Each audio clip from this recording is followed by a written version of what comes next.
మన తాడేపల్లిగూడెం నియోజకవర్గ ప్రజలందరికీ నా హృదయపూర్వక నమస్కారములు.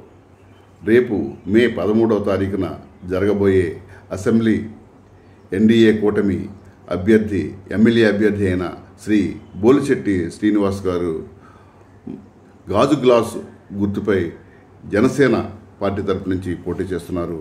వారు ఈవీఎం వరుస నెంబర్ 5. అలాగే మన శ్రీనివాస్ వర్మ గారు నర్సాపురం నియోజకవర్గం నుంచి పార్లమెంట్ అభ్యర్థిగా ఎంపీ అభ్యర్థిగా పోటీ చేస్తున్నారు. వారి గుర్తు కమలం. వారిది ఈవీఎం వరుస నెంబర్ 3. అలాగే శ్రీ నారా చంద్రబాబు నాయుడు గారి నాయకత్వంలో ఈ తెలుగుదేశం, బీజేపీ, జనసేన పార్టీలు కూటమి ఏర్పడి ఈ ఎలక్షన్లో పోటీ చేస్తున్నాయి. మన నారా చంద్రబాబు నాయుడు గారు, మన పవన్ కళ్యాణ్ గారు, అలాగే మన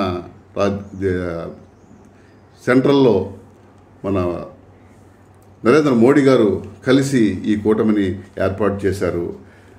ప్రజలారా, నా విన్నపం ఏమిటంటే, గత 5 సంవత్సరాలలో ఎటువంటి అభివృద్ధి మన రాష్ట్రానికి కానీ, అలాగే మన తాడేపల్లిగూడెం నియోజకవర్గానికి కానీ ఎటువంటి అభివృద్ధి జరగలేదు. అది మన అందరం కూడా చూస్తూనే ఉన్నాం. ఈ 5 సంవత్సరాలు మన అధినాయకుడు శ్రీ నారా చంద్రబాబు నాయుడు గారు సుమారు 14 సంవత్సరాలు ముఖ్యమంత్రిగా చేసిన అనుభవం ఉంది.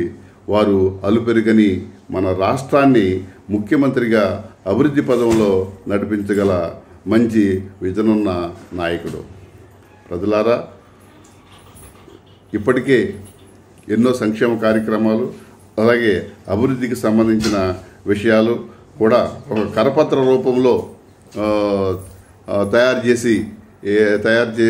చేసి అనేక మీటింగుల్లోనూ సభల్లోనూ చంద్రబాబు నాయుడు గారు, అలాగే మన అభ్యర్థులు కూడా చెప్పడం జరిగింది. వారు ఈ కరపత్రాలను కూడా కార్యకర్తలందరూ కూడా ఇంటింటికి ఇవ్వటం కూడా జరిగింది.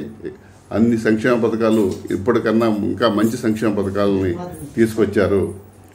ప్రజలారా, మన రాష్ట్రం, మన నియోజకవర్గం అభివృద్ధి జరగాలంటే ఎమ్మెల్యే అభ్యర్థిగా పోటీ చేస్తున్న శ్రీ బోలిశెట్టి శ్రీనివాస్ గారికి గాజు గ్లాసు గుర్తు వరుస నెంబర్ 5కి ఓటు వేసి, అలాగే శ్రీ శ్రీనివాస్ వర్మ గారికి కమలం పువ్వు గుర్తు మీద వరుస నెంబరు 3 మీద ఓటు వేసి అఖండ మెజార్టీని తీసుకొచ్చి మన రాష్ట్ర నియోజకవర్గ అభివృద్ధికి వీరు ఎంతో ఉపయోగపడతారని మీకు అందరికీ కూడా పేరు పేరున తెలియజేస్తూ జై శ్రీరామ్.